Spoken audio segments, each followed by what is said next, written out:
তার সাথে এসে জুড়েছে পানীয় জলের সমস্যা, তার সাথে এসে জুড়েছে রাস্তাঘাটের সমস্যা।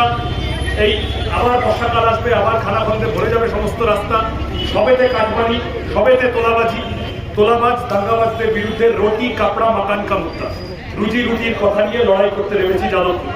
বিরোধী যারা আছেন তাদের প্রতি শুভেচ্ছা রইল। প্রত্যেককে দেখতে হবে যাদবপুর লোকসভা কেন্দ্রের যে ইতিহাস, যে ঐতিহ্য, যে পরিমাণ, তা যেন কোনোভাবে ক্ষুণ্ণ না হয়। মানুষ তার কথাটা বলবেন। আপনাদের সকলের আশীর্বাদ দিয়ে আমরা এবারে যাদবপুরের লাল ঝান্ডা আরো উঁচুতে ওড়াতে পারবো এই আশা রেখে কাস্তে হাতুড়ি তারা চিহ্নে ভোট দেওয়ার আবেদন জানিয়ে আমি আমার সংক্ষিপ্ত আবেদন শেষ করছি। আগামী যে কটা দিন আছে প্রত্যেকের কাছে অনুরোধ করব, আমাদের পার্টির কোনো ইলেকটোরাল বন্ড নেই।